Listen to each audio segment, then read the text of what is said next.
Chapter 5 Part 2 Drug Abuse in Central Nervous System. Drugs in our society. Drug revolution of the 60s and 70s revolted against the Protestant work ethic, moral and social values, societal values in general, symbolized by the conflict in Vietnam and the stress of the draft. So these are the people back then. You can see hippies. They are actually taking drugs to rebel against the normal lifestyle, and also during that time a lot of youths were drafted into the Vietnam War, so they want to resist it. So they instead of war they wanted peace. So taking psychedelic drugs is part of the escapism from the reality of life. Drugs in our society. In the 1980s, cocaine use has major impact through the deaths of middle personalities and on the middle to upper class population. In late 80s or early 90s, designer drugs came to the scene. You have ice or Amphetamines. You have Rohypnol.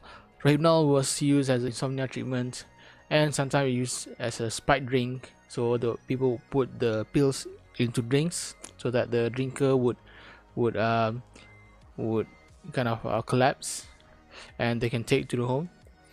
And then suicide.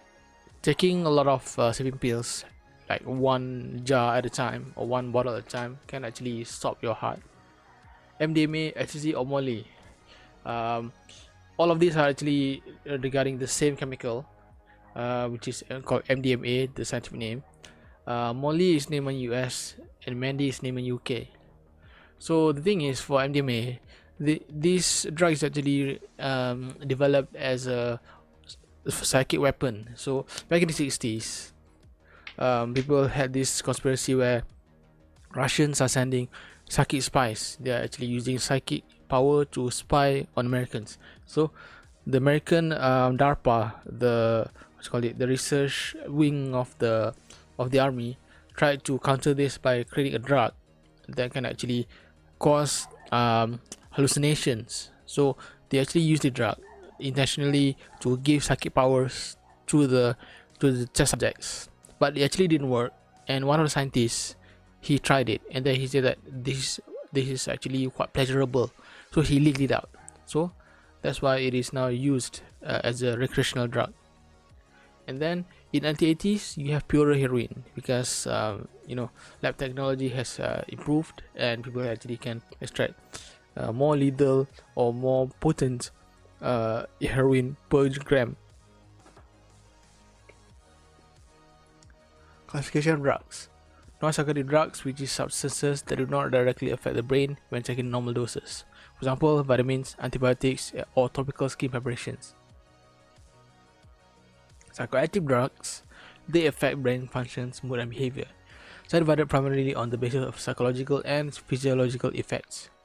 So you have analgesics, you have the CNS Depressants, stimulants, hallucinogens, cannabis sativa or marijuana, inhalants such as volatile solvent, and lastly PCP or angel dust. Narcotic comes from the Greek term narcosis, which means to numb. Narcotic analgesics come from poppy plants. These include morphine, codeine, heroin. So the thing about the second one, codeine. Codeine is actually a common substance that is found in a cough syrup. So cough syrup, especially the one that looks black in color, those can actually cause you to be sleepy. So because it is a narcotic.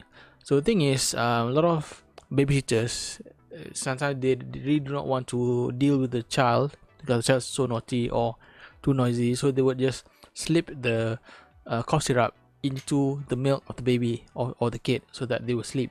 Other than that, codeine is actually misused a lot, especially in our country. Some people, they like to go to the clinic, they fake that they have a cough, and then they would take some codeine. They don't know, the doctor will give them codeine, the cough syrup, and then they would just down them one bottle per one bottle so that they can feel the high, feel the pleasure. Narcotic has been inappropriately applied to marijuana, cocaine, and hallucinogens as an emotional laden moral response. Because the thing is, narcotic is different compared to marijuana, cocaine, and hallucinogens. Because narcotic just makes you sleep. Okay, marijuana, cocaine, and hallucinogens, both all of these three are actually different things. They actually have different effects, but people use it to numb themselves, so they might they might lump them all together in the same category. So depressions, they are drugs that are used as sedatives or hypnotics. So it is including alcohol, barbiturates, and tranquilizers. So the one that you see on the right, it is actually used in surgeries. You only need 1 mg per ml for midazolam, and the other one is 5 mg per ml, meaning that even with small amounts of this chemical, your whole body can actually be numb. So this is actually quite important during surgery, because you actually want the person or the patient to be under, else they will just be screaming in pain as you open up their chest cavity, for the transplant or whatever. So you need them to go under. Alcohol acts as a depressant on the central nervous system. It is the most widely used psychoactive drug known other than tobacco products. It has major effects on brain, peripheral nerves, GI tract, heart and blood vessels, and also the lungs. Barbiturates, they are prescribed to induce sleep and relax nervous system, affect the areas of the brain that are related to sleep more than other sedative hypnotics. They are usually taken orally and are rarely absorbed. Some non-barbiturates have a barbiturate-like action, like chlorhydrate, methocalone, and flurazepam. So for chlorhydrate, this is actually a flu medicine. So usually if you buy a flu medicine from the pharmacy, it would have this warning saying that do not take before driving, okay, because if you take before driving, you can be drowsy, and when you are drowsy, you would drive really badly. You're prone to get into accidents. CNS Stimulants, tranquilizers. So tranquilizers, if you look at the name, tranquil means calm, so it is a drug that makes you calm. So minor tranquilizers act as a anti-anxiety agents. Major tranquilizers used for antipsychotic agents. So there are actually two things. Anxiety is a really light type of mental distress, but psychosis, it is a very high mental distress. So you need major tranquilizers to calm somebody down. It can be taken orally or injectable. There's a cross tolerance and high addiction potential to minor tranquilizers by about 5% of the population. So usually these people are addicts of other drugs. Prescribed primarily for narcolepsy, hypochondriac syndrome in children, certain condition, and short-term control. So these are for amphetamines. Amphetamines can be taken orally or injected intravenously. So prolonged use would lead to dehydration, weight loss, vitamin deficiency, reduced immune system, liver and cardiovascular disease, hypertension disorders, and kidney problems. Cocaine. So this is now a little bit popular due to the picture in media. Okay, and there's a lot of forms like crack. It can be inhaled, injected, or smoked. It is short acting. After the euphoria, you have psychological depression, meaning that after being high, you feel really down, and then you feel really terrible. Okay, and then you feel nervous. You have fatigue and irritability. So it is the most addicting drug known today. On the left, it is screen cap from the film The Godfather. And then on the second picture, it is the things that you look for if you suspect someone is on crack cocaine. So first of all, you might have small plastic glass or metal straws to inhale. They have razor blades to cut the lines, small containers that has white powder, and also mirrors. Mirrors usually is where people would chop the lines out on. So on the top right, you can see that this is the actress Lindsay Lohan. So in the beginning, if you can see, that's her without the drug usage, but within a few years, she looked like as if she's aged like 20 or 30 years. Despite it being the same person, the person on the right looks like the mother of the left person. She looks like she's 50 or something because of the sunken eyes, the prominent cheekbones. Okay, so this is what addiction does to you. Tobacco. Tobacco is the most widely abused drug. It is the single leading cause of preventable death in this country. So tobacco is actually, in terms of health, it is something like a +1 risk factor. If you are sick, tobacco will make it +1, meaning that it will make it worse. Okay, if you seem to be healthy, it will actually +1, mean that you actually have risk to get other diseases. Okay, so related to smoking tobacco, you have heart disease, peripheral vascular disease, cerebral vascular disease, cancer, or chronic obstructive lung disease. All of these are the risks that is obtained from tobacco. Hallucinogens. So hallucinogens, it is derived from the Latin term hallucinare, which means to wander in the mind. So usually when people hallucinate, they say that they are tripping. So when they are tripping, they would change the perception of time and space, so they see things which are not there. So some people have good trips, some people have bad trips. For example, you just see horrifying illusions rather than pleasant ones. For example, if you have a good trip, you see that things are pleasant, you are in a grassy land, you see rainbows or whatever. But some people with bad trips, you will see horrifying things, skulls, death. You can see people's head is like a insect heads, faces in the walls, shadow people. Long-term use causes hallucinogen persisting perception disorder, or HPPD. If you look at the word has persisting. Persisting means that it stays with you. So meaning that even though you are not taking the hallucinogen anymore, you hallucinate sometimes. You daydream, and then you see the hallucination. You see the demons following you everywhere because it sticks in your mind. So as you can see from this picture, the picture is actually static. It's not moving. But if you look at it closely, it seems that it is actually moving. Okay, so hallucination will be more than this. As you can see here, it seems that you are actually seeing the movement of the picture, but actually it isn't. With hallucination, you might think that you are shrinking. Okay, you might think that you are in another place, another time. One major hallucination drug will be LSD. It is the most potent by weight, meaning that very light mg can have a lot of effects. Often printed in sugar pills, blotter paper, or small gelatin squares for injection, it can produce profound effects on thinking, self-awareness, and emotions. So the thing is, you will not have any physical dependence, meaning that you will not be having withdrawals if you do not get it.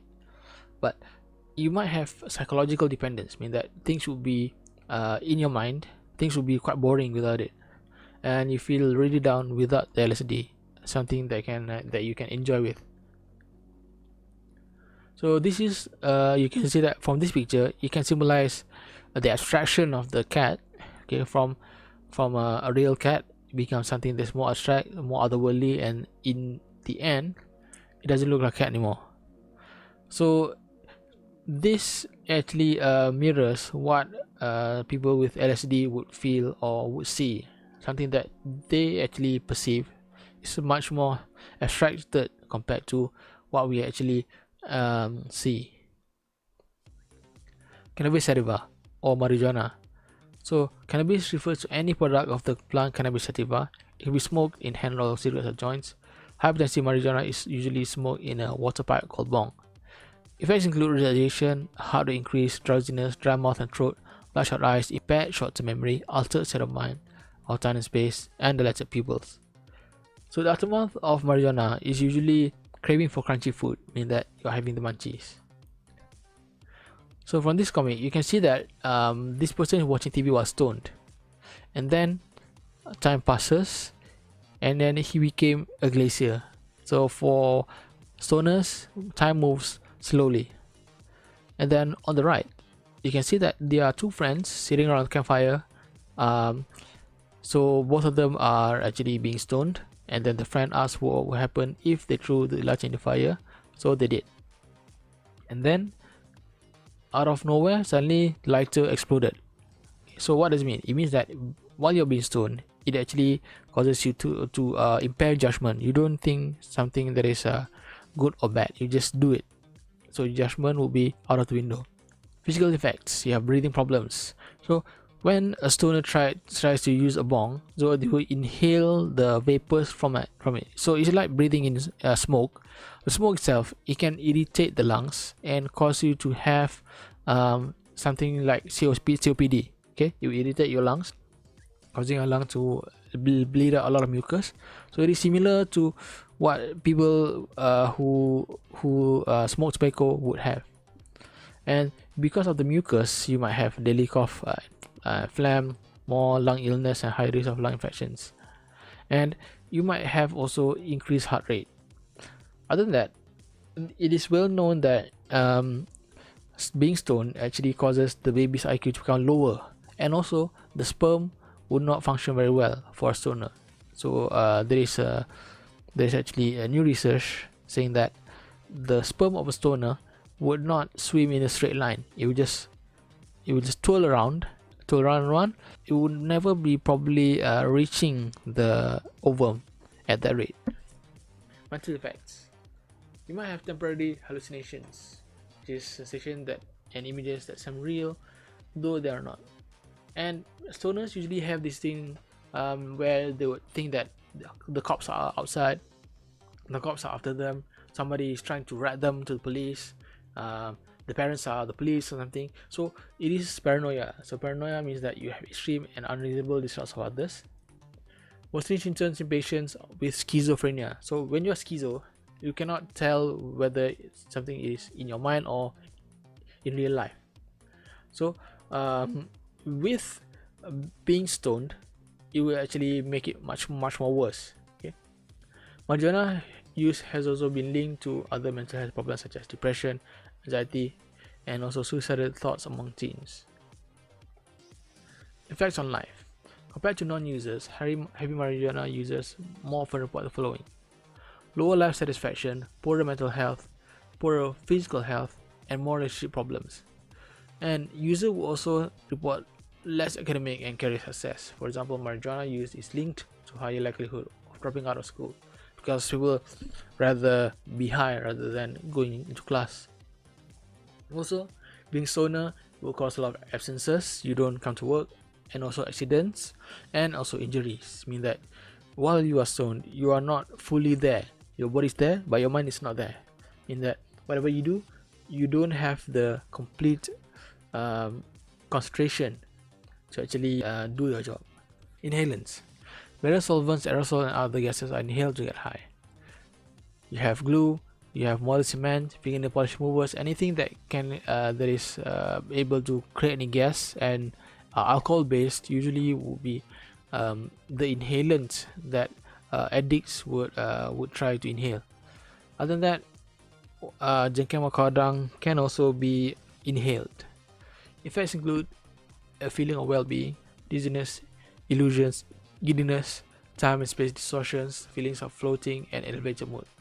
So the thing about inhalant is that compared to other drugs, this one doesn't have to go past your liver, past your digestive system, because it inhale. The sensation actually goes directly to the brain even faster. Plus, it is a gas, so it doesn't have it. It is much more lighter. It doesn't have to be processed. It just goes to your nose up to your brain. So, as you can see here, there are actually many cases where people are using cow dung to sniff and then to get high. For example, you can see that on the one that is on the bottom right, thieves get high on cow dung mosquito coil ash. So they mix cow dung mosquito coil ash to get high. And glue addicts, because they are unable to buy any more glue, so they would just use a plastic bag, and then they would just collect the poop from the cow, and then they would just sniff it. Okay, sniff so that they will get the elated. Okay, so inhalants, because they are quite rapid in administration of the highness, so they will be confused a lot, because usually confusion would signify that the brain function is quite disturbed, so you are unable to think straight, you're confused.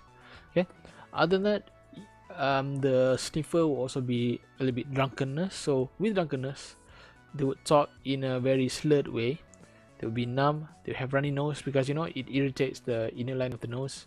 You have tears because it also irritates the mucosal layer of the eye, and then you have headache and also nausea. And then if you go one level worse, it will be the actual balance, sense of balance will be lost. You feel vertigo, and then with that you have vomiting. Then you have confusion, irritation, tension, hyperactivity, aggressiveness, drowsiness, stupor. And stupor means that you're unable to stand straight. It's just like you're drunk. And then also, this one is dangerous, respiratory depression, meaning that your breathing will become slower. So the thing about inhalants is that inhalants are made out of alcohol. Alcohol, it is a lipid soluble chemical, meaning that it can actually go to your nerve cells, and then with that, what will happen is that it will actually slow your nerves down, even your respiratory nerves. So too much inhalant can actually stop your whole body from working. And then lastly, unconsciousness, difficulty breathing, ulcers around mouth and nose, weight loss, nutritional disorders, and death. Athletes and drugs. So the thing is, caffeine is actually not a really widely used drug for athletics. The thing is, for caffeine, it actually increases your endurance, meaning that you're able to stay awake, you're able to concentrate, especially when you are doing intensive mental related work. Okay, but it actually doesn't make you stronger. Okay, it does not improve performance. So the thing about caffeine is that it is actually a diuretic agent, meaning that it actually makes you urinate even more. So what happens is that a lot of water will be dumped out of the body. You will lose water, and you will actually become much more thirstier. So if an athlete is not hydrated well, then they might be dehydrated. They might be much more tired. Adverse effects, and those related and may include headaches, tremors, nausea, regular heartbeat, restlessness, anxieties, insomnia, or muscle twitch. So the thing about caffeine is that caffeine it causes your dopamine gate, which is the neurotransmitter dopamine gate, to open and not close, mean that you will feel alertness for a long time. The half-life of caffeine is 8 to 10 hours. So for 8 to 10 hours, you actually feel active and energetic and not sleepy. But the thing is, it actually causes the other parts of your body to be to kind of compensate for it. Okay, so you have sometimes you have headache. So the thing about headaches, that caffeine actually causes your arteries to constrict. So when your arteries constrict and then your heartbeat goes fast, you will have high blood pressure. High blood pressure can go to your cranial arteries, which is your arteries in your head. It will cause headache. Tremors are actually your hands shaking. So if you have too much caffeine, you will have shaking hands or maybe your eyelids, because dopamine gates are open always. So your nerves would keep sending the signals to the synapse. Nausea, irregular heartbeat, restlessness. Okay, all of these are quite normal for people with caffeine. Okay, and then lastly, muscle twitch. And so if you actually take a lot of Java every day, maybe one per day, you take 3 cups. Okay, 3 cups, you're actually pushing it. You can actually have your muscles kind of randomly twitching, like when you are just doing nothing, suddenly the muscles in your arm just twitch, or maybe your eyelids start twitching, meaning that you're unable to control it. So it is all because of the extra caffeine in your system. Withdrawal syndrome may include headaches, drowsiness, lethargy, irritability, or depression. So withdrawal syndrome is the syndrome where you are dependent on caffeine, physically dependent on caffeine, and suddenly you don't get it. So your body feels that it needs caffeine to work. So without it, you will feel you're very tired, you're energetic, and that you're irritable. You need to get caffeine now. And then sometimes you get headaches, and then sometimes you get depression, because caffeine is the only thing that keeps you afloat. So this is a case where massive caffeine injection results in death. And so as you can see in this this paper, this is actually not based on the coffee drink. Actually, despite coffee itself being a death drink for the ancient Mayans. So ancient Mayans would give coffee to their murderers or people, criminals, right? People who do crime, to kill them. In this case, this is actually from mail order diet pills. So these diet pills usually have caffeine. Okay, So think about caffeine is that when you take coffee, you will not feel any hunger. So these diet pills would have very concentrated caffeine. So when you take diet pills, you will not feel any hunger, and then you just go throughout your life without eating. So if you stay with this diet pills for a long time, you lose weight because you do not eat at all. Okay, so a 22-year-old female arrived in the emergency department in cardiac arrest after ingesting the diet pills. So they tried to bring her up, resuscitation efforts, but they were all unsuccessful. So I mean that they tried the defibrillator, shock the chest, but she still failed to be awake. Okay, so when they checked her blood, serotoxicology, they found out the caffeine is a level of 1560 micrograms per ml. So the lethal level of the caffeine in your blood will be 100 micrograms per ml, meaning that it is actually 15 times higher than your lethal level. So it is the high reported fatal caffeine level. So how did she die? So she died because of her heart just stopped. Okay, her heart just stopped due to the caffeine overdose. So the thing is, death due to caffeine overdose is actually very rare, because whenever you take too much caffeine, your stomach will be irritated. Okay, and then you would spontaneously vomit, meaning that your body is trying to protect you. But in this case, this woman, 32-year-old female, she actually took too much diet pills too fast, that the body did not have any time to respond. So tobacco. The thing about tobacco is that tobacco is chewed as an alternative to smoking. It means that you do not have to inhale the smoke, you just have to chew it, and then the nicotine will come out. Okay. So the Surgeon General has concluded that chewing tobacco is related to oral cancer, gum recession, and nicotine dependence. So if you want to compare nicotine and caffeine, the effects are similar, but nicotine is the big brother. He is much more stronger than caffeine, meaning that it can actually make you alert for even longer, and the effects are even stronger, and the addiction is even stronger also. So some soldiers say that I don't need any food, I don't need any MRE, I do not need any supplies, I just need my cigarettes. That's all I need. Okay, with a cigarette, they can actually survive for many days in the forest. Okay, so yeah, nicotine similar to caffeine. It doesn't increase your strength, it doesn't increase your energy, it just increases your concentration or your alertness. That's it. Amphetamines. So athletes who are in a lot of these events which are weight dependent, they actually use amphetamine to lose weight very fast. Okay, within 3 days they will lose a lot of weight, but the side effect will be to the brain and also to the body. So the thing about the actual amphetamine is that for gymnastic, for boxing especially, you actually need to be in a certain weight, else you might not qualify. Okay, so to actually lose weight very fast, these people actually take amphetamines so that they can actually make it to the weight in. Okay, for example, if you have jockeys who ride the horses, usually they must be light.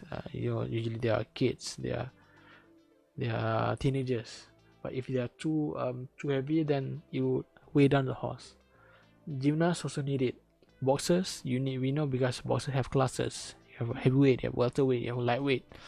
So all of these weight classes are actually for a certain weight. If you are 50 kg to 55, you are middleweight. If you are 60 to 65, something like that. Okay, so if you are heavyweight, like 80 kg, right, if you are able to lose a lot of weight so that you can be in a lighter weight class, meaning that you can actually beat up people who are smaller than you, and that you can actually have an advantage. So as you can see here, this boxer Johnny Chap, he died from overdose. Amphetamine also improve alertness, but it actually causes the athletes to not feel pain. So the thing is, feeling pain is actually our survival mechanism. when we feel pain, we would stop doing anything and concentrate on the pain, because we don't want our body to become even more endangered or more broken. So if you have amphetamines, when they are active, they will actually mask any fatigue or any injury. So fatigue means that your muscles are actually working in a anaerobic respiration. There is a lot of lactic acid being created in your muscles. So if you do not feel any fatigue, means that you do not notice that there's a lot of lactic acid being accumulated in your muscles. So what will happen with this acid accumulating in your muscles? Even though you are cramped, you do not feel it. So the lactic acid will actually destroy your muscles, because any part of your body should not be exposed to any acidic pH. But with this lactic acid being accumulated and your body just ignores it, meaning that your muscles will break down. So what about steroids? So you have androgenic steroids. Androgen means this hormone that makes a man man. Andro means man. Androgenic steroids include testosterone, primarily develop and maintain male sex characteristics. So it includes the build-up of muscle and also facial hair or whatever. So testosterone itself, the effect will increase the amount of muscle mass in the body. So when you inject it to somebody else, even though it's not a man, she will also develop muscles, because the body just follows what the steroids tell them. For anabolic steroids, they are not natural. Androgenic steroids are actually natural, it's testosterone, but anabolic steroids are synthetic derivatives of testosterone. So this will be developed as an attempt to minimize the testosterone androgenic or masculinizing effects on the individual, while promoting protein synthesis and muscular growth. The thing is, androgenic steroids, because they are natural, it will actually turn a woman into a manly version of herself, because it is, it is a steroid, it is a hormone. When you give it to somebody, it will change somebody based on that hormone. Okay, so the thing is, if you let this happen, the woman will lose her womanhood, so she'll become much more masculine instead. But we do not want that. We want the strength without the masculinizing effect. So that's why anabolic steroids are created. Athletes and drugs, steroids. So you have steroid use. Steroid use will be able to increase your strength, increases in lean body mass.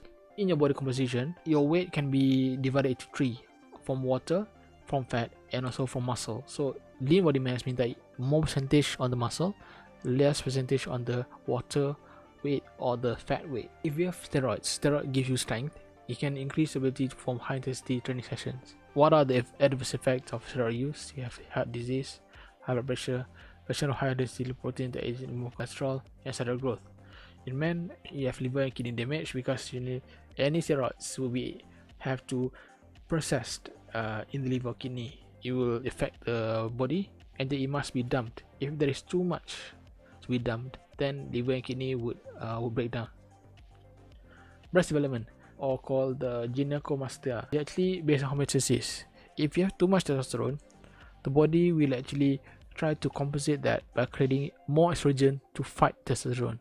So what happens is that after the drugs are gone, the elevated estrogen levels will stay, meaning that the man will actually have more estrogen than testosterone. More estrogen means that you have the womanizing effects on the body, such as breast development. Testosterone also causes acne, baldness, and also shrinking of the testicles. So meaning that despite looking more manly, but in terms of sexually, you're less manly. Okay, because with that you have sterility, you have reduced sex drive, in that you will not be performing very good with your partner. Then headaches, nausea, and dizziness.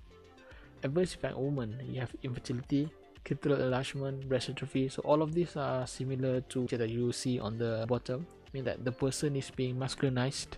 Okay, and then you have menstrual irregularities, male pattern baldness, and voice change. On the picture on the bottom, she is actually a East Germany athlete. She's a weightlifter. So her coach actually injected her with a lot of this testosterone, so under the guise of vitamins, so that she can lift more weight. After many years, she actually became manly. So she became manly at the point that she's no longer looking like a woman anymore, So she changed her name and changed her gender in the ID. So now from Johanna she becomes Johan. So she is a man now because of the permanent damage from the hormones. Recreational drugs, steroids. The biggest effect of steroid use would be psychological. So you have heard of roid rage. Roid rage means that you become enraged from the steroids. Okay, you become aggressive. You might have mood swing, depression, delusions, loss of control, and withdrawal. So these effects suggest that both physical and psychological dependence may occur. Characters, you have hallucination, schizophrenia, tremors, and also increase of muscle growth. So for a famous case, Michael Jackson's addiction. So on 6:30 p.m. on Wednesday, June 24, Michael Jackson was found in bed not breathing, and he has a weak pulse. His body is still warm. After his death, police found several drugs in his home, which include propofol.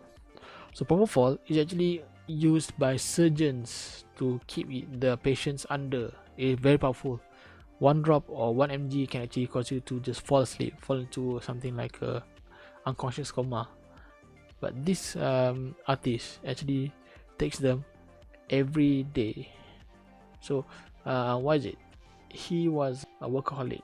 Okay, because he's a workaholic, he could not sleep. So the only way to sleep for him is by taking a lot of drugs. So the drug would put him under, and then he would sleep. But about this drug, propofol is really powerful that it can actually stop the heart. He has been given the drug before for persistent insomnia, and the doctor said it was safe. So he used an anesthesiologist to help administer propofol to help him sleep while he was in Germany. So according to CNN, the anesthesiologist said that he would take him down at night, meaning that he would administer a lot of the propofol at night to make him unconscious. To wake him up again, he uses another drug, to wake him up. So meaning that he cannot sleep or wake up naturally. Both will be using drugs. So because of that, his body becomes much more tolerant to the drug. So he needs even more drugs to work. So here's another story about the best Joker, Heath Ledger. So he died in 2008, found unconscious by his housekeeper. He actually took a lot of Ambien. Ambien is a prescription for people who cannot sleep. So if you are feeling anxious, anxiety, usually Ambien will be given so that you can sleep. Ambien, like other sleeping pills, they are also taken for suicide, meaning that if you take a lot of it, you can actually stop your heart permanently. Okay, so about Heath Ledger, he was not suicidal. Okay, unlike other people who use Ambien. Heath Ledger was actually having anxiety because of the character he plays, Joker. So Joker is this very psychopathic clown who finds enjoyment in tormenting people. So he doesn't have any empathy in society.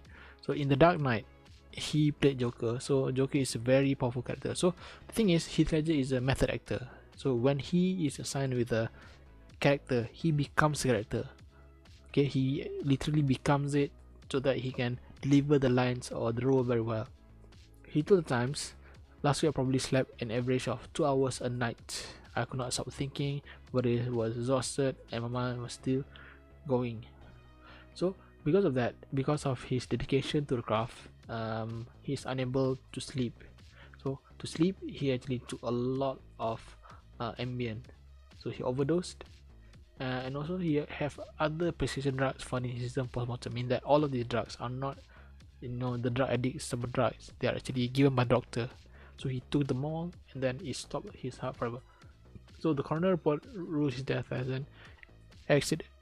So for local artists, you can see all of these are artists who was caught using drugs. You have Jabadillah, a singer, and then you have Zamani Slam. Okay, as you can see before and after. So before he looks very thin, but after he quit, he looks much more youthful and more energy. And then you have Safolape. So the Folape, then the video of him actually taking drugs is actually viral.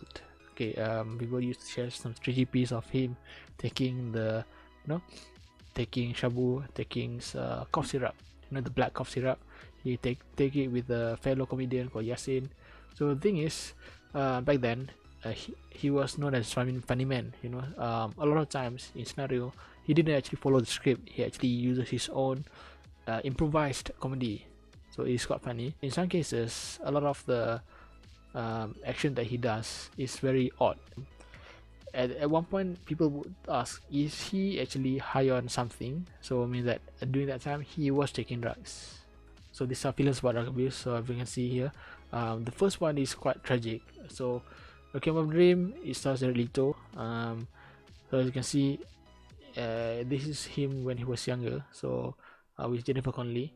So both of these characters are actually a part of 4 storylines within the movie. So in the movie, it is actually quite grim because all 4 characters become worse and worse as they take even more drugs.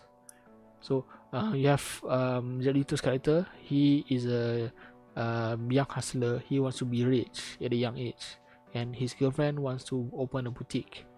So life starts kind of normal for them, but as they get introduced to drugs and selling drugs, so their life starts to spiral. And then lastly, at the end, all of them actually get the worst ending in their life. And then second one will be a little bit funny. So this is a story about 2 stoners, Harold and Kumar. So Harold and Kumar, both of these 2 guys, they are stoners. They want to go to this fast food joint called White Castle after they got stoned. So because they are stoned, on the way to White Castle, even though it is quite near to the house, they actually went to many misadventures. They cannot find a restaurant. They got their car stolen, and then they got kidnapped, and then they found a lot of bad people. But at the end, they actually made to the White Castle at the last minute before closing. Okay, so other than that, another movie which is quite popular about this sort of thing will be The Hangover. So The Hangover 1, 2, 3, all these are about being drunkenness. So it's not really drugs, but it's much more drunkenness. So they got drunk one night during a bachelor party, and then the whole movie would be dealing about what happened last night, where they could not remember anything. This is a series of pictures that is taken by this county in the US. They are actually taking 2 pictures of meth addicts. First, it is when they are first arrested, and second will be after a few years for the second arrest. So as you can see, this woman, within 2.5 years, she actually became worse. Okay, as you can see, a lot of meth heads would have scratch marks on their face due to having something crawling in the skin. So they believe that there's something crawling in the skin, so they would scratch their skin to get it out. So this guy, from looking very tough, so after 4 years he looks kind of disheveled, kind of thinner. This one, after 1.5 years, as you can see, she looks very unkempt. You can see there's a lot of scratching, and then there's no care about the appearance. And this guy, only 3 months. After 3 months, there's a lot of scabs on his skin. So as you can see, the scabs on skin, it symbolizes crawlers around the skin, meaning that he is trying to get or scratch out the thing that's crawling under the skin. The end.